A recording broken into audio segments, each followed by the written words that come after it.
Ladies and gentlemen, my name is Graham Elwood. You are watching The Political Vigilante. I'm joined by the host of the Activist MMT podcast, Jeff Epstein. Jeff, always great to have you back on the show. We were just talking about the debt ceiling and inflation, but you wanted to come on the show to talk about this issue that's going on with Mint the Coin. And first of all, explain to us what this is and how it's being used and or manipulated. Sure. Okay. So I've always known about the debt ceiling and Mint the Coin, not too much, but some. And then I spoke to someone on Saturday and I crammed for speaking with him. Podcast by George. Ron introduced me to him. Speaking of which, I have MMT Mondays every month with Ron Placone. Next one is this Monday. Come and join us. We're talking about the debt ceiling. Okay. So I crammed for this interview on Saturday, and I looked more into the debt ceiling and more into Mint the Coin. I am now completely blown away by Mint the Coin. And Mint the Coin and the debt ceiling cannot be separated. They just can't. They are completely. Mint the Coin is so important. First, for the debt ceiling, and second, for way bigger than that. So Mint the Coin is a law. And I have a post, which if you consider maybe putting the link into these videos to those two posts, there is a link to the law. A federal law was passed during the Clinton administration that says the mint can create a commemorative coin. The purpose of the law was to create a commemorative coin, just a tchotchke. And Carlos Mucha, a lawyer, discovered that this coin could be used to completely get around the debt ceiling. So again, national debt is completely different than personal debt. In the other video, we talked about that. National debt, some government created money, is also accompanied by debt. Notice I didn't say is debt. It's accompanied by debt. Bank money is debt. A bank loan is debt. It's inseparable characteristic. Can't be separated. In the national context, some money is accompanied by debt. Bond sales. So when the government creates money, we spoke about this last year, how the Treasury, all the rigmarole of how spending actually occurs. So when government creates money, sometimes it is accompanied by the creation of debt, bond sales. Sometimes it's not. A coin, when you create a platinum coin, any coin, penny, it is not accompanied by bond sales of the same amount. So the coin, the platinum coin, can be created and not increase the national debt, which is good from the point of view of taking away the excuse of debt scaremongers, of we can't do the spending because of the debt. We can't balloon the debt. We can't violate the debt ceiling. We found a way that is legal and available right now that the president can do by merely deciding to do it. All he has to do is appoint a Treasury Secretary that commits to doing it. They can create a coin that is not accompanied by debt for $1 trillion, whatever. And that money can be used for what the government what Congress already decided to spend. The president can't go on some shopping spree. But what he can do is pay for what Congress already appropriated. So if Congress says he spends $5 trillion, then the debt ceiling is $3 trillion. Then they can only do up to that $3 trillion. They have to sacrifice. They have to not do what they already committed to doing, whatever laws, equal to $2 trillion. It's because it violates the debt ceiling, which is their New Year's resolution. So the coin can be created for $2 trillion, and now they can do all of it, and it doesn't cause the debt to go up. It doesn't violate the debt ceiling. So it means that what Congress already decided to do can be done. So it can end the current debt ceiling crisis. But here's the thing. If you make a platinum coin, the law says, in the text of the law, and a link to the law is in my post, and it's actually also very short, 2 sentences. If you create a coin that's 10 trillion, that money, it's only usable for what Congress appropriates, only usable for that purpose. So it's not given to Americans. It can only be used for what Congress decided could be done. If they create 10 trillion, that money stays in the Federal Reserve and the Treasury until Congress appropriates more. And so the next debt ceiling crisis, say, oh, we can't violate the debt ceiling crisis. We have $6 trillion still sitting in the Treasury. We can use that. It doesn't accumulate debt. We can spend it right now. So everyone who says up until that point, we can't do X for poor people because we'll violate the debt ceiling, because it will balloon the debt. No, it won't, because we have $6 trillion sitting in the bank for the coin that we made last year. If they make it 100 trillion or a quadrillion, and there is no limit, there's no limit in the law. It's up to the discretion of the Treasury Secretary, who is appointed by the president. They make it 100 trillion or a quadrillion. According to Joe Firestone, who is the author of, actually helped me last year, ramp up for our talk last year. He's the author of the only book on the mint, the coin, and the debt ceiling, the only full-length book. According to Joe Firestone, if we create a coin for a quadrillion or 100 trillion, it will be a revolution, because it will permanently end debt scaremongering. Permanently. And a president can do it by merely deciding to do it.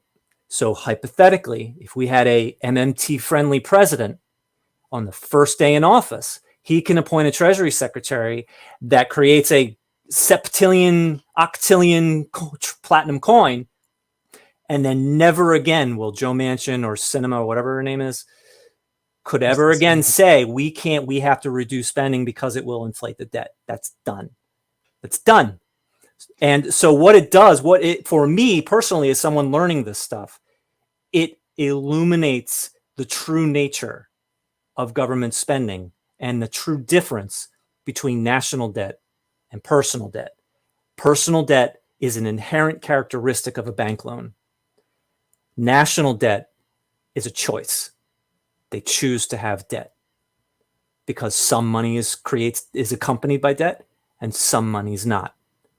So that means that they choose some to be accompanied by debt, some to not. So why do they choose that? Yeah. Well, the thing is like if this were to happen, then the two ridiculously corrupt parties wouldn't have this stupid political football to kick back and forth about this dumb made up debt ceiling. Biden doesn't do it. Biden's not doing it. And arguably it's really his constitutional duty to fulfill the wishes of Congress by the laws that have been passed already. So he is deliberately not taking the only legal option that he has at his disposal, which he could do at a moment's notice. And what are they choosing instead? To threaten default, to threaten a government shutdown, which would cause real world suffering for millions of people. Real world suffering. The government shuts down, government employees, millions of government employees don't make their salary, and millions more don't get the services that they would get from those employees. So instead of doing implementing a law that he could do by just deciding to do it and eliminating all of this entire problem, they are playing with millions of lives. Yeah, not to mention, I mean, that is a complete house of cards if they didn't do that. It's not just, I mean, veterans benefits, it's all these employees then couldn't pay their bills and they wouldn't be spending that money in the economy and all this awful stuff would happen. So just the justice system. Right. I mean, to some extent, the military, obviously they're going to fund the military, but I mean, millions of things. The government does things for us, not to mention that they lavish, the petroleum, the industry, the billionaires. I mean, they don't want this to happen either. Mm-hmm. Obviously they don't want this to happen because they won't get, the free market. Oh yeah. Free market where the fossil fuel industry gets $11 million a minute, I think. Yeah, no, I think they want the debt ceiling to not be violated either. Well, this is fantastic. I mean, this is like kind of another eye-opening conversation to have with this mint the coin. I wasn't aware of this. I mean, I had no idea. I mean, I knew it was very interesting, but I had no idea. I knew, it can end the debt ceiling. Wow, that's amazing. Oh, it could end austerity politics forever. Boom! I just discovered this on Thursday. I can't believe it. So in my post, which I think is a good summary, it links to Joe's book on the topic, and it links to a legal analysis, a 70-page legal analysis by Rowan Gray. excellent sources if you really want to learn more about this stuff. Tell us the author and the name of the book again. Well, okay. So my post, which thank you for putting a link in the show notes, my post, and in my post, there is a link to a full-length book by Joe Firestone that is on the deficit and mint the coin. He goes really deep. It's a full-length book. And then there's also a 2020 legal analysis, a paper by Rowan Gray. It's not hard to read, which is basically, it is very complimentary to the book. They both just go into why mint the coin is everything that I say it is, and also all of the arguments against it. They go into every single one and show exactly why that's not the case. And the guy who wrote the law, the former mint secretary, whatever you call it, the mint director, who wrote the law in 1996, I think it was, is documented on a website that's linked in my post, is documented to say, oh yeah, this is totally, I didn't realize that this is what it could be used for, but this could absolutely be used for this purpose. Wow. Because there's another book that somebody just mentioned. I've been sent a copy. I haven't read it yet, but The Deficit Myth by Dr. Stephanie Kelton. Oh, of course. Oh, yeah. It doesn't relate to mint the coin, but that's really important background for all of this stuff. If you want the specific title of the book, it's just find it in just a moment.